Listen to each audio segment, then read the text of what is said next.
If you have had recent surgery, you may have one or more incisions depending on the type of surgery you have had. After some surgeries, blood and normal body fluids may collect in the surgical site, which is also called the wound. Fluids can build up at the site and slow the healing process. They may also interfere with your daily activities and cause discomfort. To avoid fluid buildup, your surgeon may have inserted a flexible tube into the surgical site during your surgery. The drain allows fluid from the surgical site to drain into a reservoir that can be emptied. In this video, you will learn the steps to care for your drain as well as the dressing covering the area where the drain enters your skin.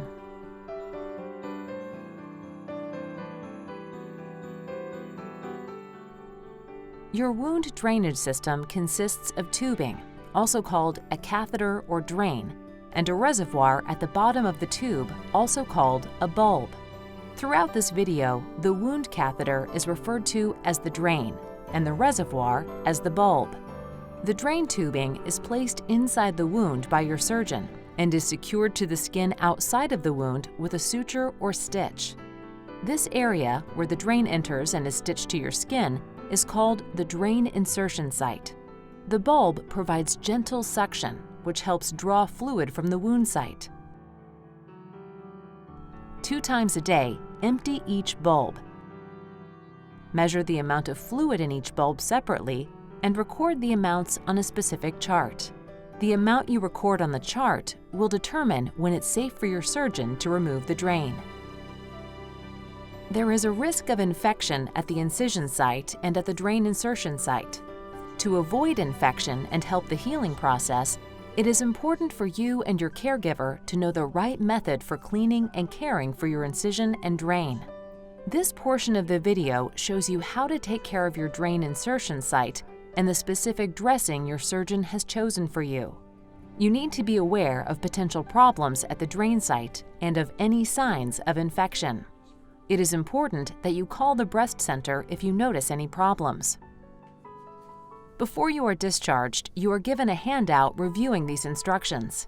It has care instructions specific to your drains and surgical incisions. The handout has phone numbers for you to call if you have concerns.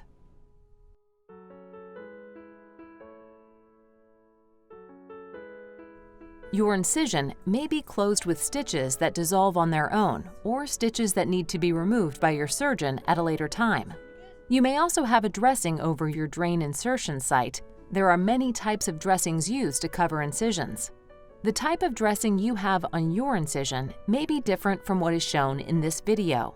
You will receive separate written instructions on how to care for your incision and dressing. It is normal to have a little bit of swelling around each stitch along your incision. It is also normal to have a little bit of swelling around each drain insertion site. This mild swelling may last for a few days after surgery. It is also normal to have some oozing of clear, yellowish fluid with a small amount of blood from the incision and around the drain insertion site. You may feel some tenderness in these areas.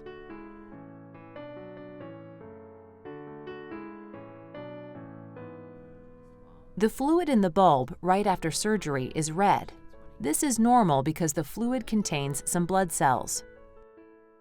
It becomes less red over time. It usually becomes a clear yellow or cloudy fluid with occasional small red blood clots or pink fibrous tissue. This is a normal part of the healing process. Call the breast center right away if the fluid in your bulb becomes bright red with clots or milky white in color.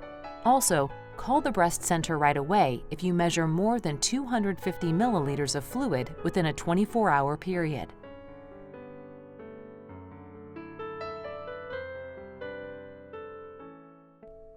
If your incisions or drains require dressings, you will be given the supplies you need to take care of them.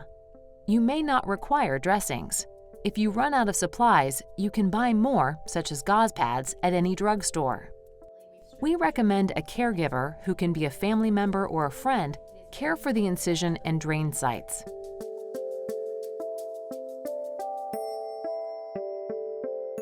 Do not take a bath or submerge your incisions or any part of the drain system in water.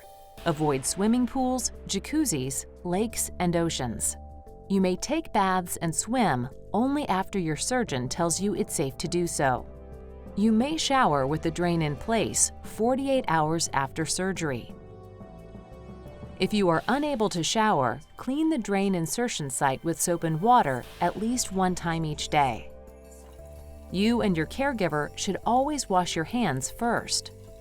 Begin by inspecting the incision and drain insertion sites. Do this at least one time each day. Make a note of any changes in color or swelling at the incision or drain insertion sites.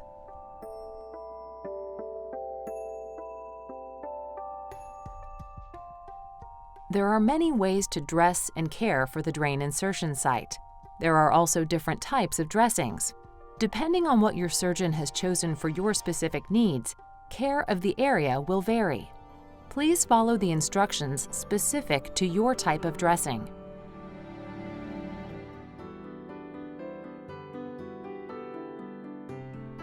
Mepilex is a thin, water-resistant dressing applied to your skin over the drain insertion site at the time of your surgery. You may shower 48 hours after surgery. Do not remove the Mepilex dressing unless you are instructed to do so by your surgeon. You may shower with the Mepilex in place. Allow soapy water to run over the dressing like a waterfall. Rinse well. Pat the area dry with a clean towel. Allow to air dry for a few minutes. If you are unable to shower, clean the area at least one time each day. Without removing the Mepilex dressing, gently wash the area with soap and water and rinse well. The same Mepilex dressing stays in place over your drain insertion site until you return to see your surgeon for follow-up. Do not remove or replace any part of the Mepilex dressing unless instructed to do so by your surgeon.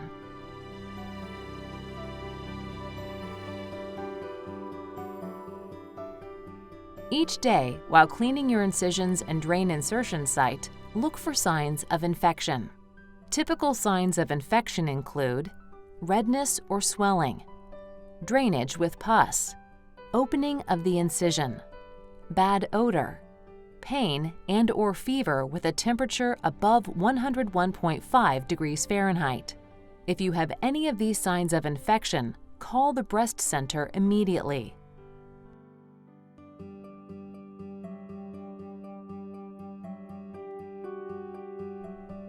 Because you have a drain, you need to empty and measure the contents of the bulb. This is called stripping the drain. You must strip the drain at least 2 times a day to prevent the drain from becoming clogged with blood clots or fibrous material. To strip the drain, first wash your hands.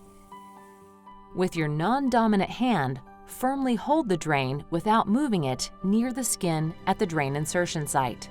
With your dominant hand, and close to the drain stitch, place an alcohol prep pad around the drain. With your thumb and first finger, gently pinch the drain with the alcohol prep pad and slide the alcohol prep pad down the entire length of the drain until your fingers meet the top of the bulb. The alcohol prep pad helps your fingers slide more easily along the tube. The fluid should move along with your fingers down the length of the drain and empty into the bulb. Repeat this procedure for each drain you have. It is not necessary to completely clear all the fluid from the drain, but try to move as many clots down the drain into the bulb as you can.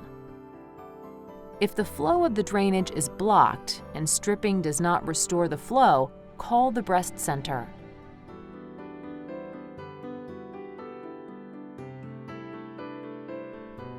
At least 2 times a day after you have stripped the drain, empty the fluid collected in each bulb into a separate measuring cup.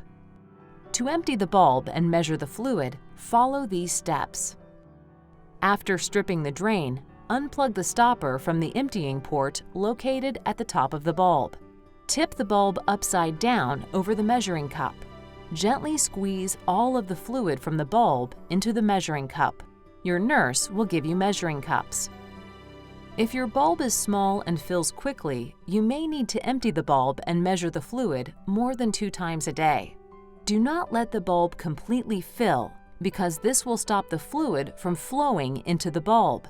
Do not disconnect the drain tubing from the bulb at any time. If the drainage into the bulb stops, call the breast center.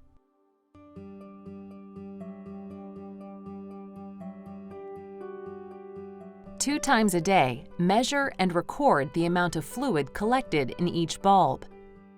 It is very important that you record the amount of fluid for each bulb separately at least 2 times every day. Do not record a daily or weekly total. Do not record the total of all bulbs. On the volume of drainage chart, record the date, time, and amount of fluid collected from each bulb. Your nurse reviews your volume of drainage chart. This information is used to determine if your drains can safely be removed. After you have recorded the amount of fluid from each bulb on your volume of drainage chart, discard the fluid by flushing it down the toilet. In the evening, when you empty and measure your fluid drainage, take your body temperature and record it on the volume of drainage chart. If your body temperature is ever 101.5 degrees Fahrenheit or higher, call the breast center.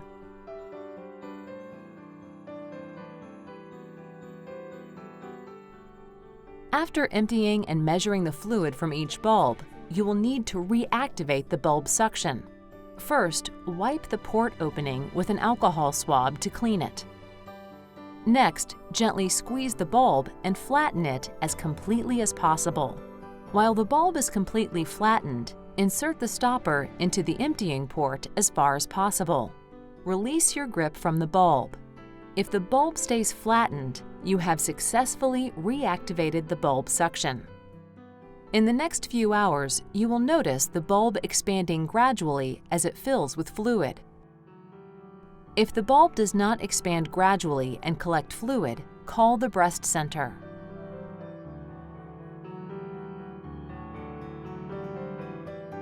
Gravity is necessary to keep the drains functioning properly. You must place the bulb below the drain insertion site. Using the plastic tag on the bulb, attach it to your clothing or drain belt. Do not disconnect, bend, compress, or puncture the drain tubing. If the drain becomes disconnected or damaged, contact the breast center.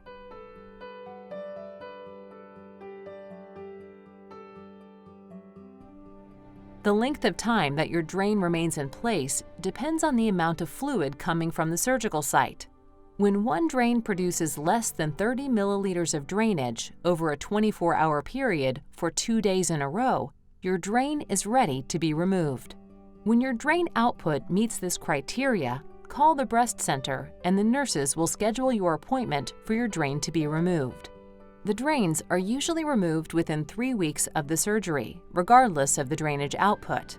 However, your surgeon may recommend removal at a different time. After your drain is removed, continue to wash that area of your skin daily with soap and water. After the drain is removed in clinic, your nurse may tape a 4x4 gauze bandage over the drain site. You may remove the tape and gauze 24 hours after the drain is removed. It is not necessary to replace the gauze.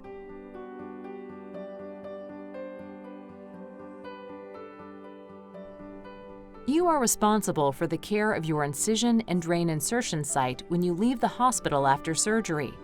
It is important that you recognize any unusual changes with your incision, the drain, and the drain insertion site. Call the breast center if any of the following things occur. The bulb suction cannot be activated. The drain falls out or is accidentally cut. The drain fluid in the bulb has a foul smell. You have a body temperature of 101.5 degrees Fahrenheit or higher. There is increased redness, swelling, or abnormal drainage from the drain insertion site. There is an air leak, fluid leak, or any other malfunction in the system. Clots form in the tubing and block drainage. The bulb is not collecting fluid. If you measure more than 250 milliliters of drainage from one bulb in 24 hours. If the amount of drainage is less than 30 milliliters in a 24-hour period for 2 days in a row. If the drain is no longer secured to your skin with a stitch. Before you leave the hospital, you will be given all of the supplies and information to properly care for your incision, drain, and drain insertion site. It is very important that you carefully follow these instructions. You may find it helpful to write down your questions and concerns. Do not hesitate to call the breast center to speak with a nurse for help if you experience any of the problems mentioned in this video. If you are ever in doubt, please call the breast center. We are happy to help you.